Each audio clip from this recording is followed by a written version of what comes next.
Hi, it's Mark from Saphrox Studios and welcome to another tutorial. Today we're going to take a look at the wonderful world of reamping and how you can implement that with Logic Pro X.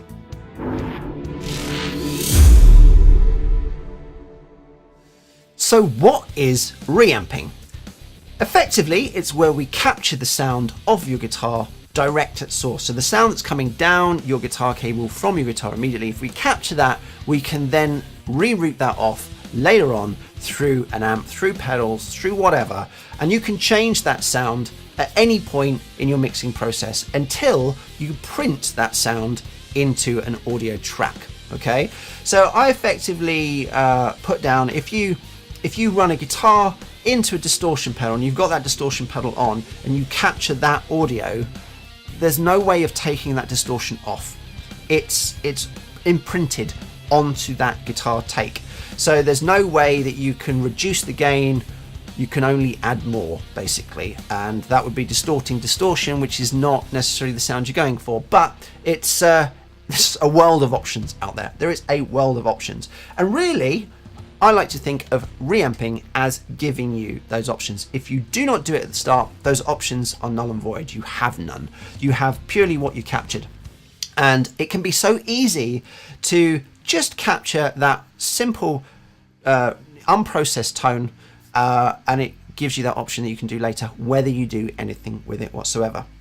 Now, simplest way to do this, capture the sound from your guitar, is by plugging your guitar cable from your guitar immediately into your interface. That's the simplest way of doing it. However, we need to make sure that your interface is prepared for such a level, such a quiet signal that's coming from your guitar. When I say quiet, the majority of guitars will be a passive system. So that is going to be a very, very quiet signal, which we call instrument level, and sometimes referred to as a high Z or a high impedance signal.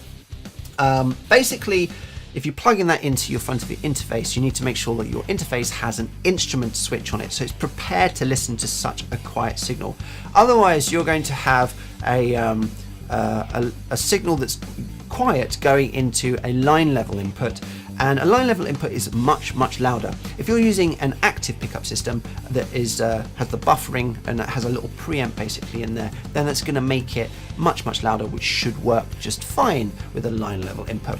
But if you've got a very quiet signal going into an input that is expecting a louder one, you're really working around in that noise floor. So if you start boosting stuff up to make your signal loud enough, you're boosting that noise floor, which means it's going to become very hissy, and you don't want that extra hiss because it's not what you're intended. You just want to capture the guitar, not guitar and hiss. So you need to make sure that your interface is ready for an instrument level. Now, if you have your interface already and you're like, man, it doesn't have that, I can't do this, you can. You just need an extra bit of box, okay? So there is an option that you can get, a DI box. A DI box allows you to take your instrument level and then convert it into line level that you can then go into. So it's all very simple to do. A box like that will retail around £35 upwards for sort of an active or passive, all on what you want to go for. I've got a active one. And there are a few extra features that you can get with the DI box, which can be quite cool. But I'm going to work on the principle that you've got an interface with an instrument switch on it. Okay, so we have our guitar plugged immediately into our interface. It means that our DAW is listening to our guitar, but we haven't got a guitar tone. We don't have an amp involved in there. And if you want to send that signal back out, you would need to have a reamp box. Now, a reamp box is like this. Now, this is just basically a reverse DI. This is a Palmer Da Capo reamplification box. It takes a balanced line signal and converts it to an unbalanced instrument level output on a jack. So that basically makes my signal as it was, okay? Now, the problem that you may find when you do this in tracking, so when you're recording, that you might get a little bit of latency as it runs through your system and then runs back out again. And latency is just basically meaning you play and then you hear it, rather than it happening at the same time. The distance of that latency, the time between the point you play and the point it runs through your system and comes back, will vary depending on your system, and it also vary on depending on how bogged down your system is. So you may start off and it's fine, but later on it might get really bad as your system's got more tracks running, etc. So it's best to actually send off your split before it goes into your interface. Okay, so rather than plugging your guitar immediately into your interface, you want to go into something you can split from. Now, if your interface has a instrument switch on it, then you don't need a DI box just yet. Okay, you don't need a DI box, so you don't need to go and buy one of those. And if you are using the concept of using software amplifiers, you don't need a reamp box either.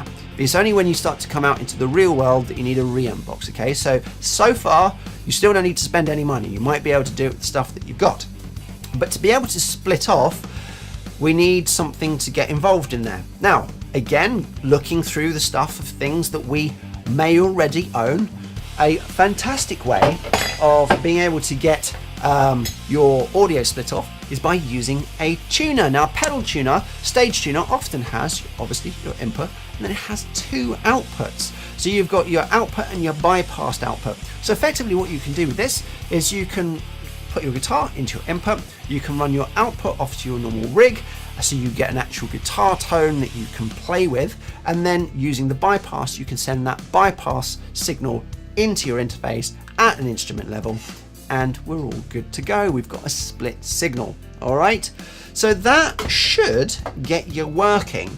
Now, we might encounter a little bit of a problem there, okay, because the minute you start plugging one audio signal in to two, so you're splitting it and you're splitting it off to two electronic devices, if you have dirty power in the room that you're working, you may start to end up with an earth loop, and it's basically a hum. So the minute you plug your cable into your second chain, it starts to go on one of them. All right, and if you have a general power setup like you do at home, for instance, and you haven't done anything special conditioning your power, etc., it's most likely going to happen.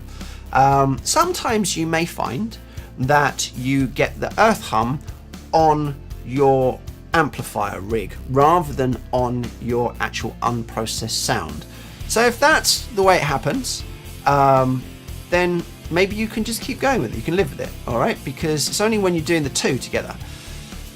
But it means that your unprocessed sound is unhummed, okay? But if you've got that hum on there and it's in there, when you start multi-tracking, that hum builds up and it becomes very noticeable. So problems. Now, ways to fix that, expensive ways: get your power sorted out, get a power conditioner, and that should hopefully help you isolate your devices off and remove that grounding issue. Another way of doing it is you can use power supply units that have isolated outputs to power your pedal or whichever pedals you're working, but that still may not get rid of it. Another way of doing it is by using a DI box with a ground lifter. So on the ground lifting scenario here, I get this issue in my studio, so I've got a ground lift. Now, on some DI boxes, they don't have a ground lift, so you need to make sure that if you're getting a DI box, to fix that problem, you get one with a DI with a ground lift. Another thing you'll probably find with your DI box, however, once you invest into one of these, is something like 35 quid. This is a Behringer Ultra DI, by the way. This is an active DI, so it runs off phantom power, which is superb. But we talked about using the TU2 to create a split. DI boxes can sometimes create a split for you. So here we've got input with a link. So if I was recording in this scenario, which I'm going to, I'm not going to use this because I'm going to have to use this with this to get rid of the hum. So I might as well just use this because it's got the link feature. Okay, so set up with this. We're going to have my guitar going into my input. I'm going to run a link off to my amplifier, and then I'm going to run an output into my interface to capture my unprocessed signal. That will allow me to be able to track with the guitar tone, and it will allow me to capture my unprocessed signal. Okay, and of course I will probably want to capture my tracking sound as well. So I'll capture both simultaneously. Let's get this wired up and then get it running. So far, so everything's now wired in. I've got my guitar going into DI box. I've got my DI box is sending an unprocessed signal through a balanced XLR into my interface on input 1, and I've got a link going off, sending a sort of an unbuffered, uninterrupted, direct linked signal into my Line 6 Pod X3 Live, which I'm going to use for tracking. Okay, now because I'm doing it this way, I can work in a simple small environment without annoying any of the neighbors or anything like that, and then later on I can mic up my amps or whatever I want to do and send that signal back and actually get the full-on guitar tone that I want to go. So really I'm tracking with something which is giving me the idea of the kind of flavors that I'm expecting that guitar track to sound like.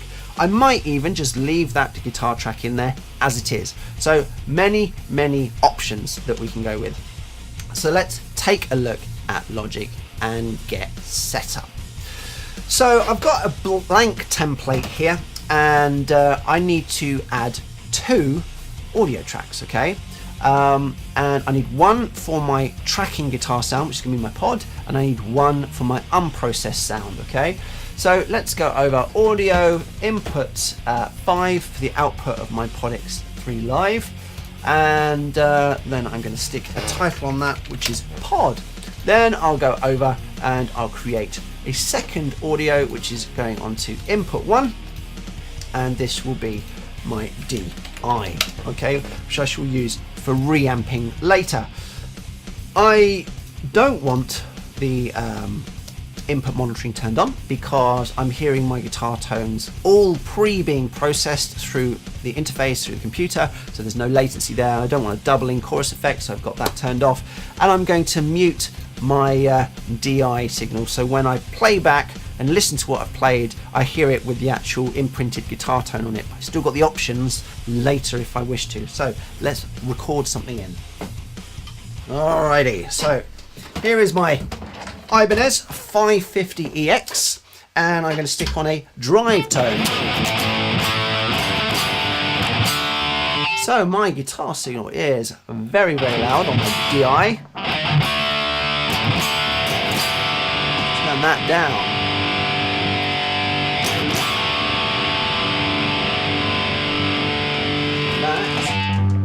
I might even pad it.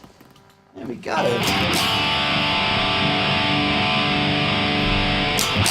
Right, there we go. So I've just set up using the trim settings on my interface, making sure the levels are all good on my DI. I want to make sure that my guitar is loud enough in there so I can control it later. I don't want it peaking, and my pod is working just fine. So just to double check that they're all around the right way, pretty certain they are from what they're looking like. Let's just layer something in. 2, 3, 4.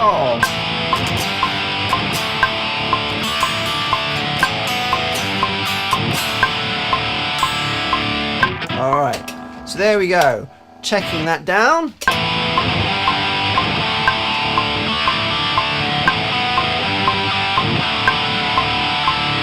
Not the best take, but there we go. And if we just solo up the DI, there we go.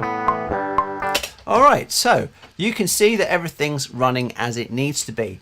Now, if I wanted to use this as an example, which I shall, just get rid of this. I don't need this anymore. So I have my 2 channels. Now I'm always going to want to record with 2 channels, and having to arm both those channels can be a little bit frustrating. Having to keep labeling everything up in the same way can be quite frustrating. So a simple way that we can do this in Logic is to actually create a summing stack, okay? So what we can do is we can select both of those particular tracks, and we can go create track stack, summing stack, and create. And now what we have over the top is our guitar 1. All right, so this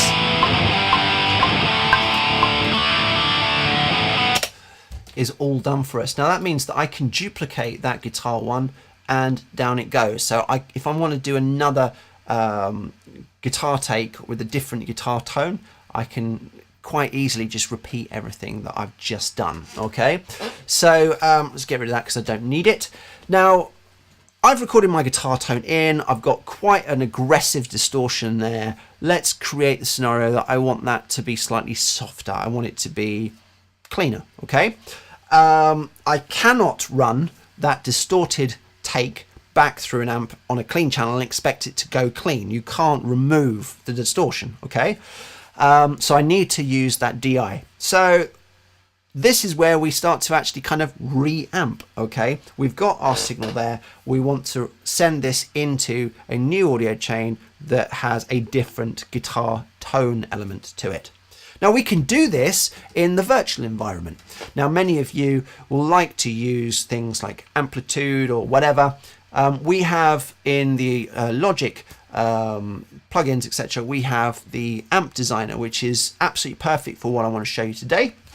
So what I'm going to do is I'm just going to duplicate this channel just briefly, okay, and I'm just going to clone that down there so I can go back to this later. So this is going to have my amp designer, okay, running on it. So what I should do with this particular channel is just go over into our library. So library can be found from over here from this little library icon, and then down on electric guitar and bass we start to go into the sort of guitar amp designer presets, and let's go crunch guitar, and you can see on my channel strip for this particular amp designer setting that we just have a compressor that's not active, and we've got an EQ which is active but it's not doing anything. But when I click on one of these over here, so what we're going to go for, let's go Boutique Tweed. All right, so Boutique Tweed instantly brings up the presets required to make my guitar tone work in a boutique tweed way. Okay, if I double click the amp designer, it starts to bring up what we have here, some kind of tweedy Fender setup with a 1x12 cabinet, and we can change all that shenanigans, and we can change the mic and stuff, which is kind of a bit of fun. Let's hear what that sounds like. I can actually change through those presets. Rock. We can change through those presets as we choose. Now let's go blues spinner. Big spinner.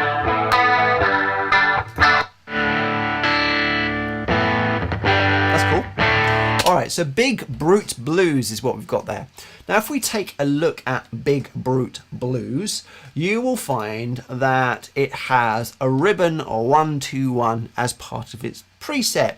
Now something that you might have heard about is that sometimes when we mic up a cabinet in the real world that we like to use more than one microphone.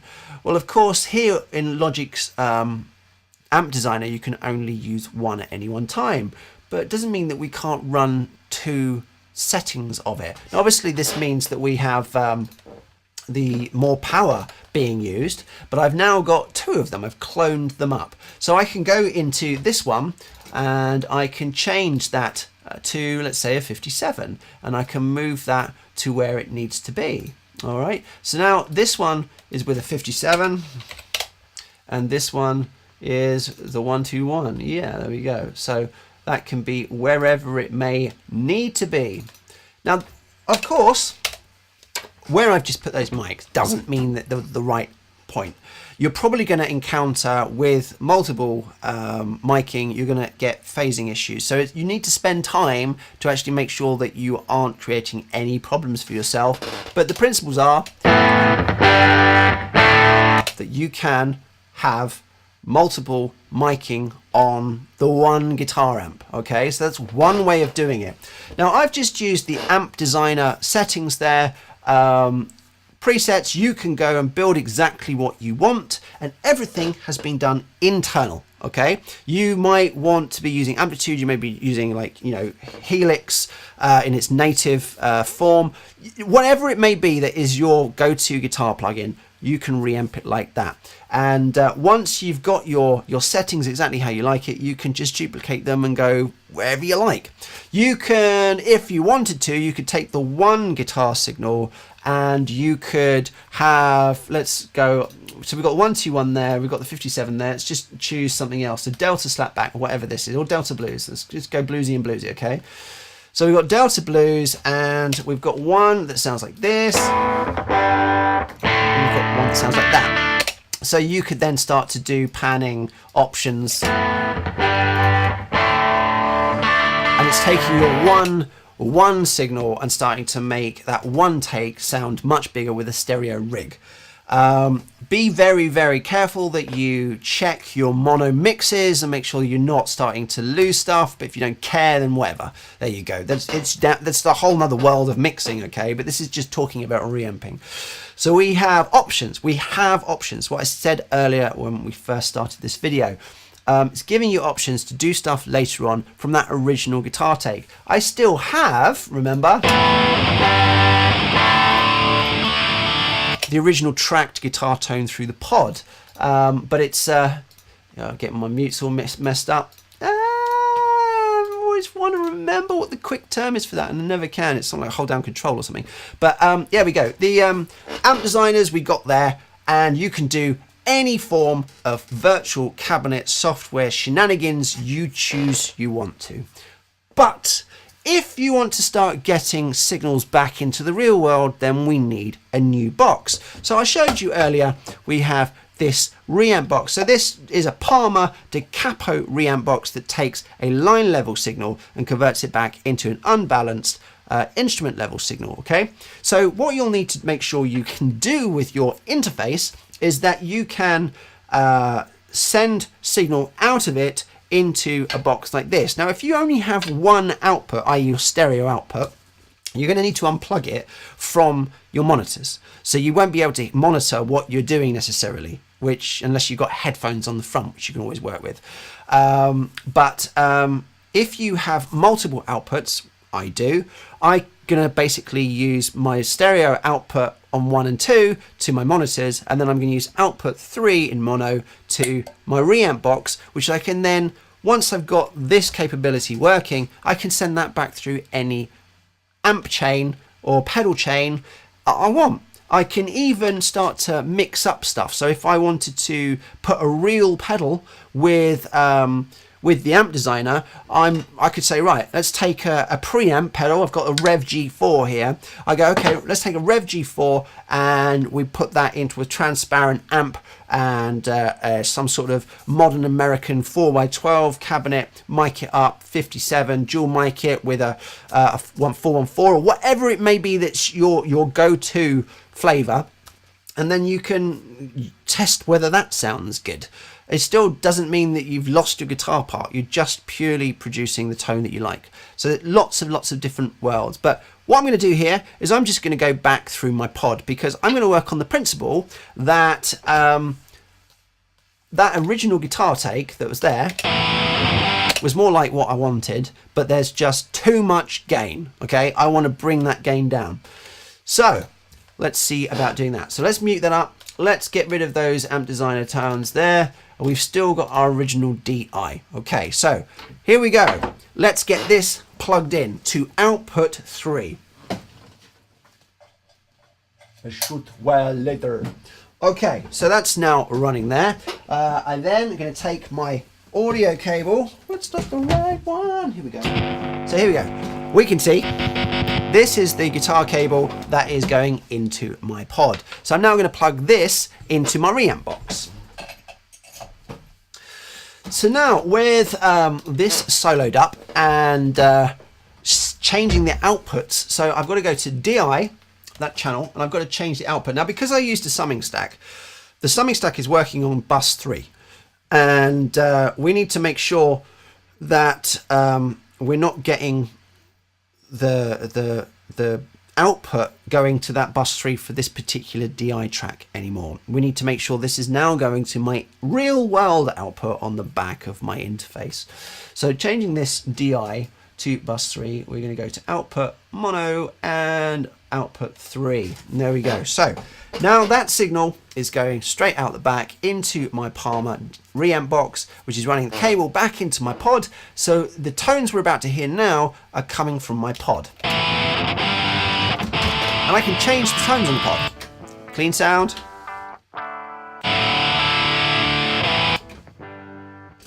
They're a little bit quiet. So, just going to boost the level coming from the Palmer going back in to the pod. So, there we go. So that is the sound I used to record. That is same sound, slightly different levels, I realise, but it's the same sound. Okay, so it means that if I listen to this one, I can change the gain settings on this particular patch. So I'm cleaning it up. I can take off the tube screamer, just use the amp distortion. There we go. So let's say I like that. So I now need to print that guitar sound onto a track. So I need to re-record what we've just done.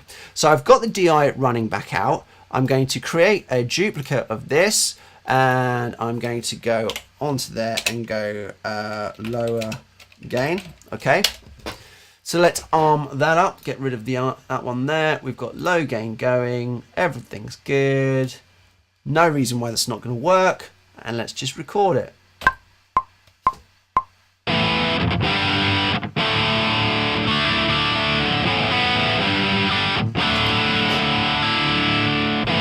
Done. All right. So now I need to make sure that I turn that DI off so it doesn't rerun back out. And this is the low gain sound, or the original high gain sound. You see, reamping has given me that option, the option to do stuff that if I'm not 100% happy or I haven't 100% made that commitment to that sound, I can play with things. And you can do that with every single guitar track that you want. I can do two of these together if I wanted to and layer them, so a low gain one and a high gain one. Not particularly nice sounding, but you could do it. Having them panned left and right, you know, do them half pan. Effectively, exactly the same guitar take, but different guitar tones. And again, you need to check that your phasing issues are not going to cause you a problem when you're doing your mono mixing. But that is effectively what reamping is. So all you need to make sure you can do is get your audio from your guitar straight into, without any humming or anything like that, into your interface. You may need a DI box to do that. DI box will certainly help you to create splitting off your audio signals. So that's about 35 quid. And then a reamp box to get your signal from your system back out into your real world pedals, if that's your so-called thing, which will cost you about 55 quid up as a passive system. There, of course, if you're using purely internal software amplification to do your reamping, you don't need to go to that expense. So it may be possible that you can do this all really on a very, very simple budget. I hope that helps. I hope you find a wonderful world of reamping out there that can be useful to you. There will be people out there that goes, no, I just want to capture what I do on that day. And I totally understand that. But you may find, and I'm one of these people, that I'm very much like that. And I was very much hardcore like that a decade ago. And I listened to some of the mixes with some of the equipment that I was using at the time, and I go, man, I could reamp that right now and make that sound really big, really, really massive, and I could remix it and it could sound exactly how I imagined it in my head, but I never quite did it because I did it on a budget. And if I'd captured that initial guitar sound back then, I would be able to do it, but of course I can't do that nowadays. So it's always maybe advisable, even if you're against it, just to capture that unprocessed signal. It's not going to change the way your recording process goes. Otherwise, you're just capturing it in an unprocessed, little hidden, muted thing, just giving you options later. I've been Mark, Saphrox Studios. Remember, we've got a load more tuition videos on our YouTube channel, a load more tips and tricks guides, and backing tracks, and some scale practices thing, a lot of guitar related things. So please take a look through. Please give us a subscribe so you see our future content. If you like this video, please give us the thumbs up, and please write a comment in the comments section below. It'd be wonderful to hear from you. Like I say, I've been Mark, Saphrox Studios. See you later.